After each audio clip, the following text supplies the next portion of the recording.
कितना भी पितृदोष हो, कितना भी, बेटों की शादी नहीं हो रही, बेटियों का संबंध नहीं आ रहा, घर में क्लेश बना हुआ है, अशांति बनी हुई है, मानसिक टेंशन बना हुआ है, 1 रुपए कमाओ 1.25 रुपए खर्च हो रहा है,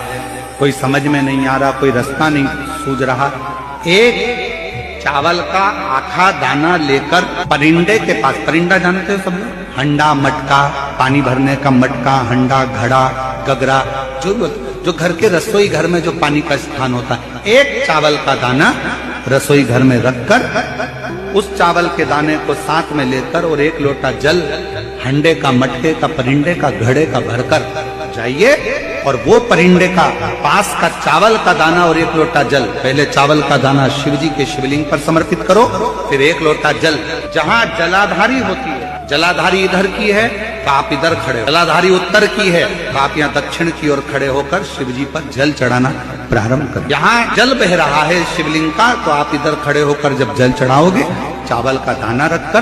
कैसा भी पितृदोष हो वो सारा पितृदोष समाप्त होता ही है। ब्राह्मण को भोजन नहीं करा पा रहे हैं, मान लो आप गौ माता को रोटी नहीं दे पा रहे हैं, स्वान को भोजन नहीं दे पा रहे, कौवे को भोजन नहीं दे पा रहे हो, और मान लो गया ब्रह्म कपाली या कहीं पिंडदान नहीं कर पा रहे हो, तिलांजलि तर्पण नहीं कर पा रहे हो, तो एक काम जरूर करना, जल के पात्र में 2 बूंद गंगा जल डालना और वो गंगा जल शंकर को रोज 16 दिन तक चढ़ाइए, पितृदोष समाप्त हो जाए। जब ज्यादा घर में पितृदोष हो ना, ऐसा लगे कि पितृदोष बहुत ज्यादा है, 1 रुपए कमा रहे हैं 1.25 रुपए खर्च हो रहा है, हाथ में पैसा नहीं टिक रहा, दुकान 4 दिन अच्छी चल रही है फिर व्यापार डाउन हो जाता है, कोई पैसा लेकर भग गया नहीं दे रहा, कहीं कर्जा मात्रा बढ़ गई है, ये पितृदोष के लक्षण है कुछ। इसमें आपके घर में जो भी रुद्राक्ष पड़ा हो, जो भी रुद्राक्ष रखा हो, क्योंकि संभाल के तो आप रखते नहीं, पटक देते हो यहां, जो भी रुद्राक्ष आपके घर में रखा हुआ, एक पानी के पात्र में उस रुद्राक्ष को डाल दीजिए, उसमें 1 चावल का दाना डाल दीजिए। महाराज, परिंदा जहां होता है, मटका, हंडा या रसोई घर में आपका जो पानी भरने का स्थान होता है, जिसको आरो वारो क्या क्या लगा के रखते हो, उसी के कहीं पास में उस कलश को रख दीजिए, ऊपर से उसको ढक दीजिए। शाम के समय, सुबह रखा 10 बजे से 12 बजे के बीच में, शाम के समय प्रदोष काल में भगवान शंकर का नाम स्मरण कर कर, ओम नमः शिवाय बोलकर, श्री शिवाय नमस्तुभ्यम बोलकर, या महामृत्युंजय मंत्र का स्मरण कर कर, या गायत्री मंत्र का स्मरण कर कर, जो मंत्र आपकी बुद्धि में, विवेक में समाहित हो, उस मंत्र का नाम लेकर राम कृष्ण हरि जो बोल सकते हो, एक घी का दिया अवश्य प्रज्वलित करें, लंबी बाती का। कौन सी बाती का?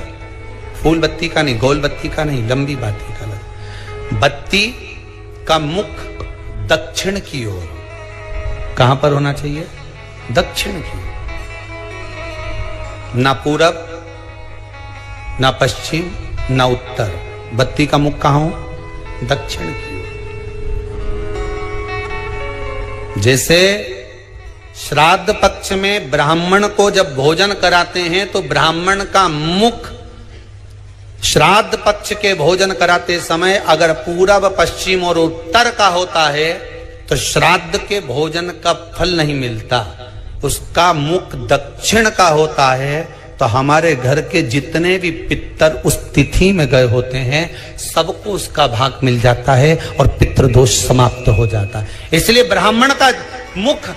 श्राद्ध पक्ष में भोजन कराते समय दक्षिण का होना चाहिए।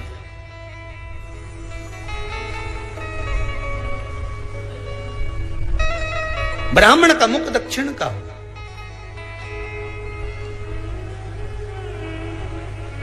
यहां तक शास्त्र कहता है महाराज, अगर गौ माता को श्राद्ध पक्ष में अगर भोजन दे रहे हो तो गाय का मुख अगर दक्षिण का है, गाय का, आपका मुख भले उत्तर का हो, गाय का मुख दक्षिण का हो, आपका मुख भले पूरा पश्चिम कहीं का, गाय का मुख अगर दक्षिण में है,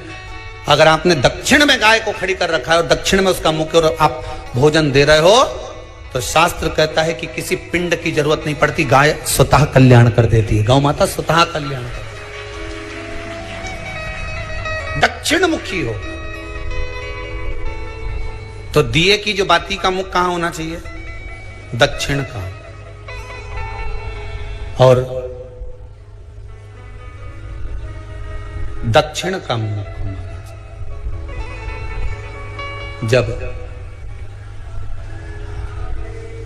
जब दक्षिण का मुख हो,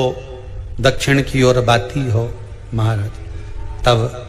दक्षिण की बाती जलाने के बाद में भगवान से वहीं पर प्रार्थना करें।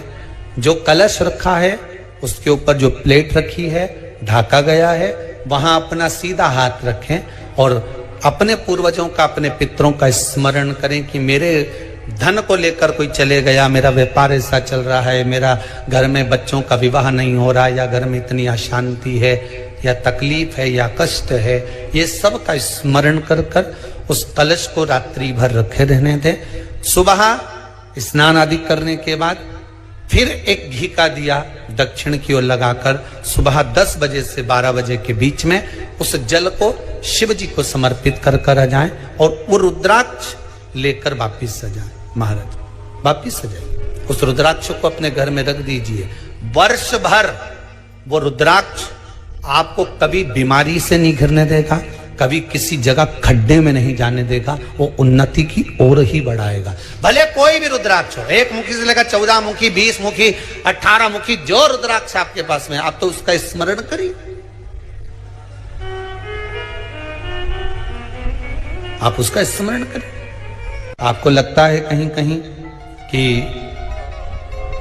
मेरे पितर मुझ पर क्रोध कर रहे हैं, आपको कभी कभी लगे